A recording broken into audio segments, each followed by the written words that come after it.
Confused ആണോ? അല്ലെങ്കിൽ കാണാനാകാത്ത കാര്യങ്ങളെക്കുറിച്ചുള്ള പേടിയാണോ? മൂൺ കാർഡ് വരുന്നത് ക്ലാരിറ്റി കുറവായി തോന്നുന്ന സമയത്താണ്. ലോജിക്കിനേക്കാൾ ഇമോഷൻസ് വളരെ ഉച്ചത്തിൽ സംസാരിക്കുമ്പോഴാണ്. ഇപ്പോൾ എല്ലാം മനസ്സിലാക്കണമെന്ന റൂളില്ല. ചില കാര്യങ്ങൾ സമയമെടുത്തേ തുറന്നു വരൂ. ഈ കാർഡ് ഒരു സോഫ്റ്റ് ക്വസ്റ്റ്യൻ ചോദിക്കുന്നു. നിങ്ങളെ ഗൈഡ് ചെയ്യുന്നത് ഇൻഡ്യൂഷനാണോ അല്ലെങ്കിൽ പേടിയുണ്ടാക്കുന്ന ഷാഡോസ് ആണോ? പേടി എപ്പോഴും ഹെവിയായി തോന്നും. റെസ്റ്റ്ലെസ് ആകും, ആങ്ഷ്യസ് ആവാം, ഹറി ഫീൽ ഉണ്ടാക്കും. എന്നാൽ ഇൻഡ്യൂഷൻ വളരെ ക്വയറ്റാണ്, സ്ലോ, സ്റ്റഡി, വളരെ കാമാണ്, ഡാർക്ക്നെസ്സിൽ പോലും. ഇന്ന് എല്ലാ ആൻസേഴ്സും വേണ്ട, just trust that inner voice. ലൗഡല്ല, ട്രൂ ആയി ഫീൽ ചെയ്യുന്ന വോയിസ്.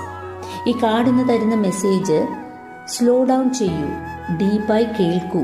നിങ്ങളെ തന്നെ ട്രസ്റ്റ് ചെയ്യാൻ തുടങ്ങുമ്പോൾ ലൈറ്റ് വീണ്ടും നിങ്ങളെ തേടി വരും. Thank you.